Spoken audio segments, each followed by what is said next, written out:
ओम नमो नमः। जय श्री कृष्ण।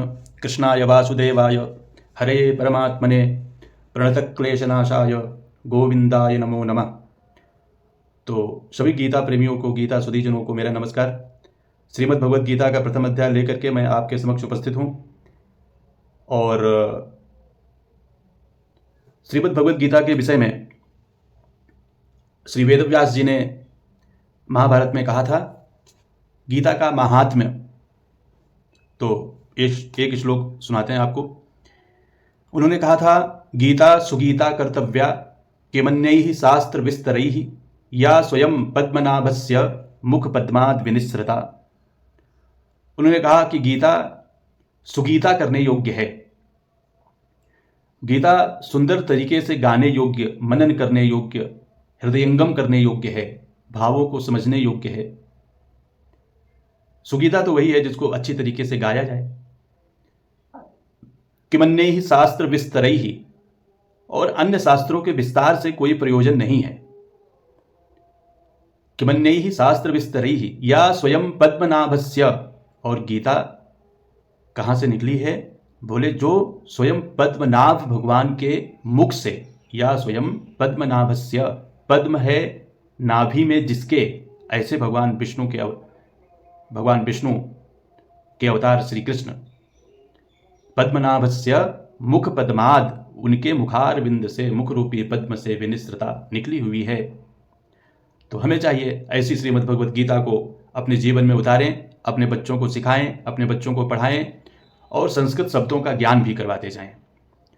तो श्रीमद् भगवद गीता जीवन में उतारने योग्य है। मृत्यु के पश्चात इसका कोई काम नहीं है, इसका जीवन से संबंध है, इसलिए जीवन में उतारिए। तो चलिए शुरू करते हैं। ओम नमः परमात्मने। प्रथमोध्यायः। धृतराष्ट्र उवाच। धृतराष्ट्र ने सबसे पहले कहा, क्या कहा धृतराष्ट्र ने? कि धर्मक्षेत्रे कुरुक्षेत्रे समवेतायुयुत्सवः मामकाः पांडवाश्चैव किम कुर्वत संजय। बोले, हे संजय, धर्मक्षेत्र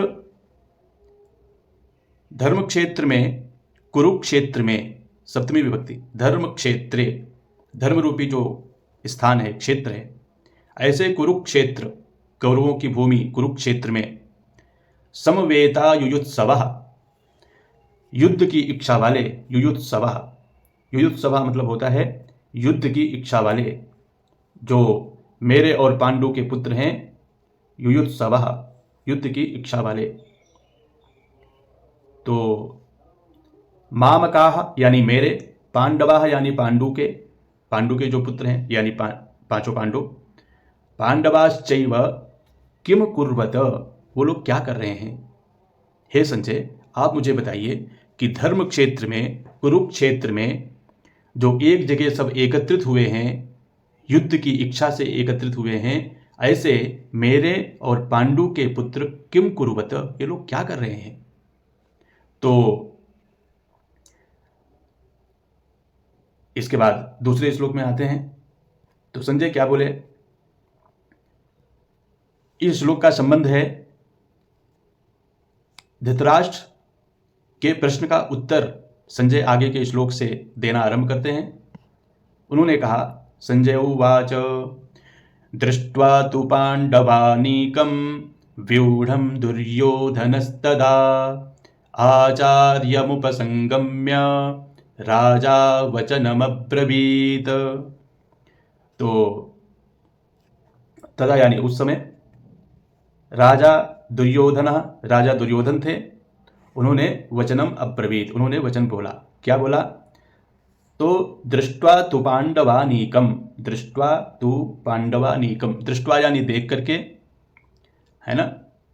उन्होंने दृष्ट्वा यानी देख करके, क्त्वा प्रत्यय है संस्कृत का, दृश्य धातु से क्त्वा प्रत्यय लग गया तो बन गया दृष्ट्वा, जिसका अर्थ होता है करके, यानी देख करके, तू यानी और, पांडवानीकम, पांडवानीकम का शब्द है, अर्थ है इसका पांडव की सेना को, पांडवानीकम, पांडव की सेना को देख करके।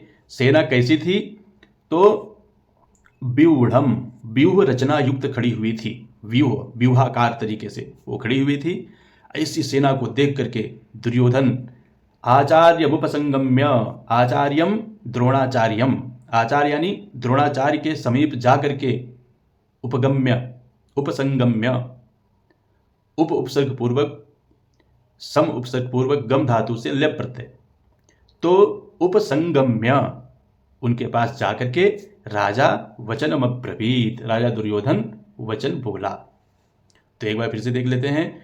दृष्ट्वा यानी देख करके, तू यानी और, पांडवानीकम पांडवों की सेना को, कैसी सेना को, व्यूढ़म जो कि बिल्कुल व्यूहाकार खड़ी हुई थी, दुर्योधनस्तदा दुर्योधन उस समय, आचार्यमुपसंगम्य आचार्य के पास जाकर के, राजा वचनम अब्रवीत राजा वचनम अब्रवीत, तो अब्रवीत मतलब होता है बोला, उसने राजा दुर्योधन ने बोला। किससे बोला?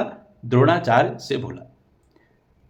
ठीक है, आगे बढ़ते हैं तीसरे श्लोक की तरफ। तो इस श्लोक का संबंध है द्रोणाचार्य के पास जाकर दुर्योधन क्या वचन बोला, इसको आगे के श्लोक में बताते हैं। पश्यैतां पाण्डुपुत्राणामाचार्य महतीं चमूं व्यूढ़ां द्रुपदपुत्रेण तव शिष्येण धीमता। बोले हे आचार्य, पश्यैतां देखिए, हे आचार्य देखिए, क्या देखिए? महतीं चमूं, महतीं चमूं बहुत बड़ी सेना को देखिए। महतीम यानी बहुत बड़ी, चमूम यानी सेना, पश्यैताम यानी देखिए। किसकी सेना है? पांडुपुत्राणाम, पांडुपुत्रों की सेना है। आचार्य पहले बोले हे आचार्य, पांडुपुत्राणाम महतीम चमूम पश्यैताम, पांडुपुत्रों की बहुत बड़ी जो सेना है इसको आप देखिए। और वो सेना कैसी है?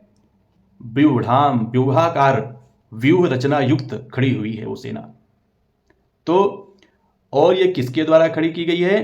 तो बोले आपके शिष्य हैं, आपके शिष्य हैं धीमता। आपके कैसे शिष्य हैं? बुद्धिमान शिष्य हैं आपके। धी यानी बुद्धि, धी जिसके पास है वो है धीमान।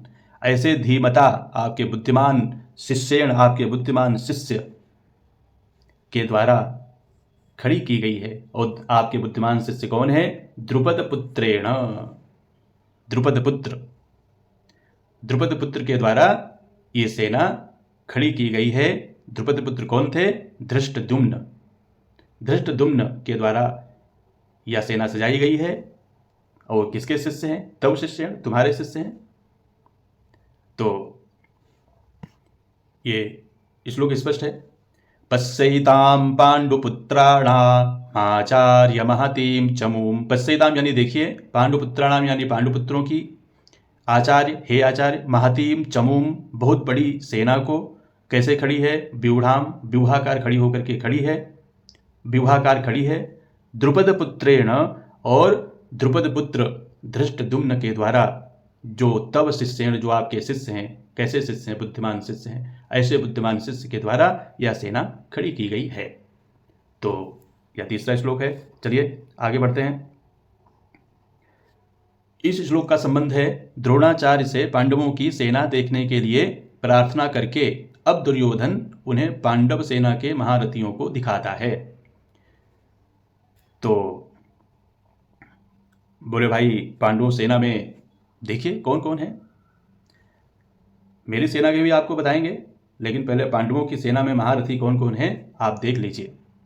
अत्र सूरा महेश्वासा भीमार्जुन समायुधि युयुधानो विराटश्च द्रुपदश्च महारथः धृष्टकेतुश्चेकितानः काशीराजश्च वीर्यवान् पुरुजित् कुन्तिभोजश्च शैव्यश्च नरपुङ्गवः युधामन्युश्च विक्रान्त उत्तमौजाश्च वीर्यवान् सौभद्रो द्रौपदेयाश्च सर्व एव महारथाः। बोले भाई अत्र सूरा महेश्वासा भीमार्जुन समायुधि, बोले भाई पांडवों की सेना में अत्र सूरा महेश्वासा, सूरा यानी बड़े बड़े सूरवीर हैं, महेश्वासा यानी जिनके बहुत बड़े बड़े धनुष हैं, महेश्वासा जिनके बहुत बड़े बड़े धनुष हैं, तथा युधि युद्ध में कैसे हैं, भीमार्जुन समायुधि, भीम और अर्जुन के समान। चलिए शुरुआत से समझते हैं। अत्र यानी यहां पर, शूरा यानी योद्धा, बड़े बड़े सूरवीर हैं, महेश्वासा कैसे हैं, जिनके बहुत बड़े बड़े धनुष हैं, महेश्वासा। और वो लोग कैसे हैं, भीमार्जुन समायुधि, भीम और अर्जुन के समान युद्ध में निपुण हैं। युयुधानो विराटश्च द्रुपदश्च महारथः, बोले कौन कौन है, तो युयुधान है, युयुधान का नाम था सात्यकी, युयुधानो विराटश्च और राजा विराट हैं, द्रुपदश्च महारथः, महारथी द्रुपद हैं, द्रुपदश्च महारथा, महारथी द्रुपद हैं, धृष्टकेतु हैं, धृष्टकेतु, और चेकितान नाम के राजा हैं, काशीराज हैं जो बहुत वीर्यवान हैं, बहुत ताकतवर हैं, वीर्यवान, पुरुजित हैं, कुंतीभोज हैं, शैव्य हैं, शैव्यश्च नरपुंगवः, शैव्य तो बोले नरपुंगवः यानी मनुष्यों में श्रेष्ठ, नरपुंगवः यानी नरो यानी मनुष्यों में, पुंगव यानी श्रेष्ठ, शैव्य, नरपुंगवः। युधामन्युश्च विक्रांत उत्तमौजाश्च वीर्यवान, युधामन्यु राजा थे, युधामन्युश्च विक्रांत, और युधामन्यु कैसे थे, विक्रांतः यानी पराक्रमी थे, वो भी पराक्रमी थे,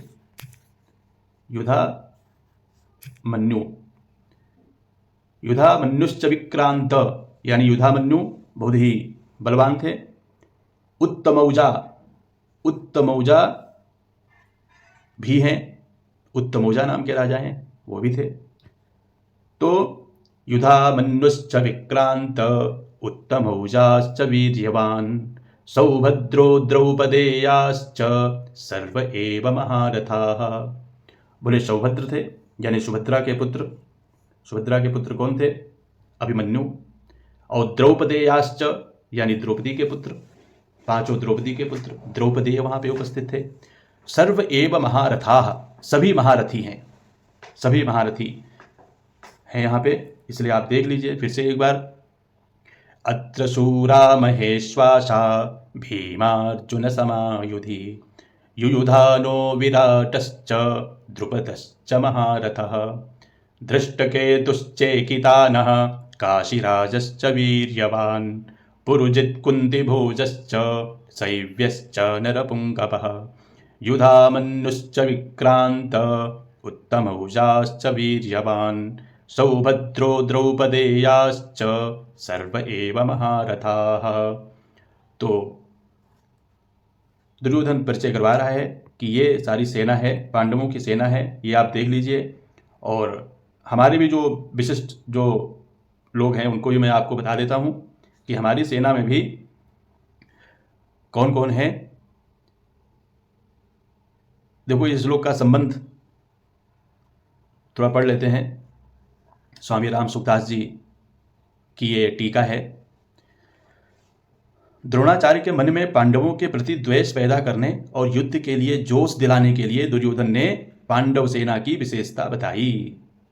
दुर्योधन के मन में विचार आया कि द्रोणाचार्य पांडवों के पक्षपाती हैं ही, अतः वे पांडव सेना की महत्ता सुनकर मेरे को यह कह सकते हैं कि जब पांडवों की सेना में इतनी विशेषता है तो उनके साथ तू संधि क्यों नहीं कर लेता। ऐसा विचार आते ही दुर्योधन आगे के 3 श्लोकों में अपनी सेना की विशेषता बताता है। अब वो अपनी सेना की विशेषता बता रहा है।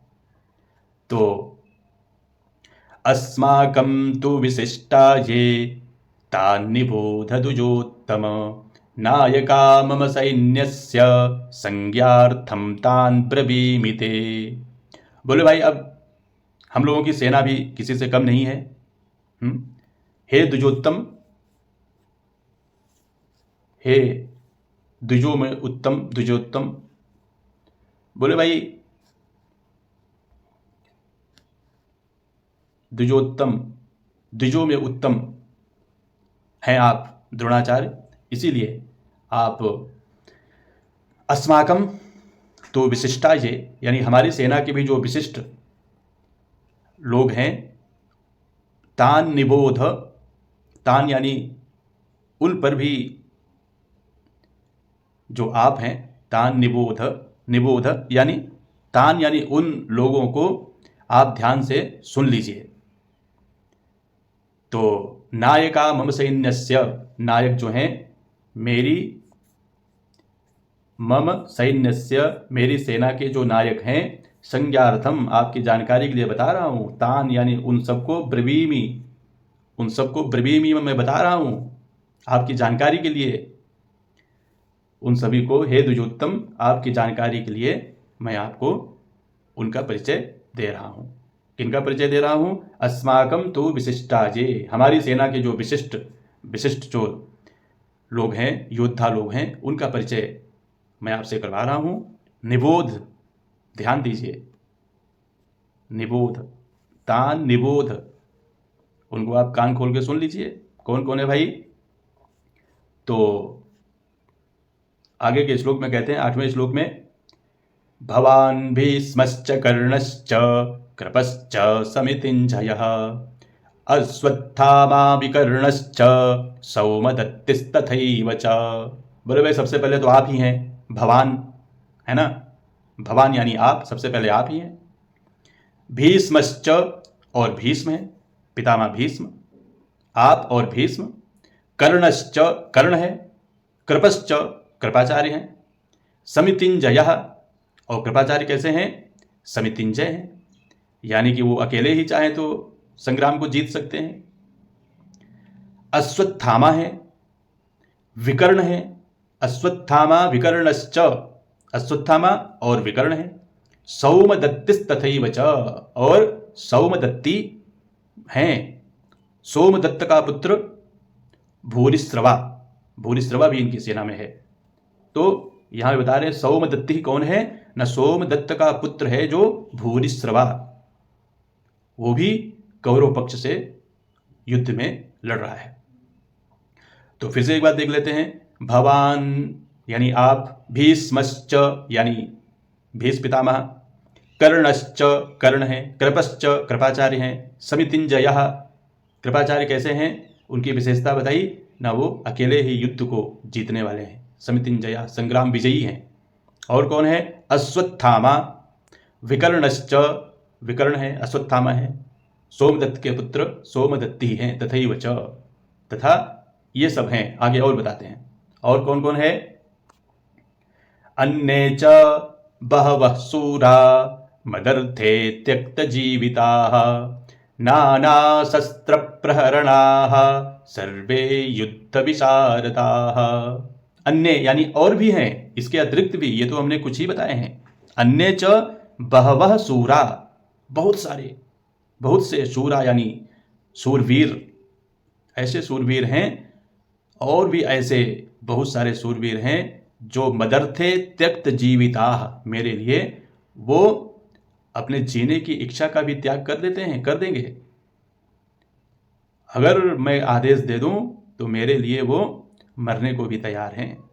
ऐसे और भी बहुत सारे लोग हैं। नाना शस्त्र प्रहरणाः, नाना और अनेक प्रकार के शस्त्रों को चलाने वाले हैं भाई, प्रकार के शस्त्र, अस्त्र शस्त्रों को चलाने वाले हैं, ऐसे वैसे नहीं है। नाना, नाना यानी बहुत प्रकार होता है, नाना शब्द का अर्थ बहुत प्रकार के शस्त्र, प्रहरणाः यानी चलाने वाले। सर्वे युद्ध विशारदाः, और सभी युद्ध में क्या हैं? विशारदाः, युद्ध कला में अत्यंत चतुर हैं सब, सर्वे युद्ध विशारदाः। तो फिर से एक बार देख लेते हैं, अन्ये च बहवः शूरा मदर्थे त्यक्तजीविताः नाना शस्त्र प्रहरणाः सर्वे युद्ध विशारदाः। अन्य यानी और भी, च मतलब और, बहवा यानी बहुत सारे, शूरा यानी शूरवीर हैं हमारी सेना में, मदर्थे जो कि मेरे लिए, त्यक्त जीविता अपने जीवन को भी त्यागने को तैयार हैं, नाना शस्त्र प्रहरणाः नाना शस्त्र चलाने में वो लोग निपुण हैं, बहुत प्रकार के अस्त्र शस्त्र चलाने में निपुण हैं और सभी युद्ध में विशारद हैं, सभी महारत हासिल किए हैं, सभी चतुर हैं। तो आज के पाठ का अंतिम श्लोक हम लोग पढ़ेंगे। संबंध क्या है? दुर्योधन की बातें सुनकर जब द्रोणाचार्य कुछ भी नहीं बोले तब अपनी चालाकी न चल सकने से दुर्योधन के मन में क्या विचार आता है, इसको संजय आगे के श्लोक में कहते हैं। तो बोले भाई, अपर्याप्तं तदस्माकं बलं भीष्माभिरक्षितं, पर्याप्तं त्विदमेतेषां बलं भीमाभिरक्षितं। बोले दुर्योधन ने कहा कि तत् अस्माकं बलम, अस्माकं यानी हमारी वह जो सेना है, अस्माकं तत् यहां पे तत् प्लस अस्माकं, तदस्माकं, यानी कहने का तात्पर्य यह है कि यह जो हमारी सेना है, इस हमारी सेना का जो बल है वो कैसा है? बलम अपर्याप्तम है। अपर्याप्तम यानी अजेय है, हमारी सेना को जीता नहीं जा सकता। अपर्याप्तम है, अपर्याप्त। और किसके द्वारा यह रक्षित है? भीष्माभिरक्षितम, भीष्म के द्वारा रक्षित हमारी जो सेना है, इसका जो बल है वो अपर्याप्त है, यानी अजेय है, इसको जीता नहीं जा सकता। और पर्याप्तम तु इदम एतेषाम, पर्याप्तम त्विदम एतेषाम का संधि विच्छेद अगर कर देंगे तो तू अलग हो जाएगा, इदम अलग और एतेषाम अलग। त्विदम एतेषाम, तु इदम एतेषाम, तु यानी परंतु, एतेषाम यानी इन पांडवों की, यह ऐसा अर्थ होता है इसका कि एतेषाम यानी इन पांडवों की जो यह भीमाभिरक्षितम सेना है, भीम के द्वारा जो रक्षित सेना है ना, यानी इनकी जो ताकत है वो पर्याप्तम है, ये आसानी से जीती जा सकती है, आसानी से हम लोग इसको जीत सकते हैं, पर्याप्तम। तो फिर से एक बार देख लेते हैं। अपर्याप्तम यानी अपर्याप्त है, अपर्याप्त मतलब क्या होता है? अजेय है, हमारी सेना कैसी है?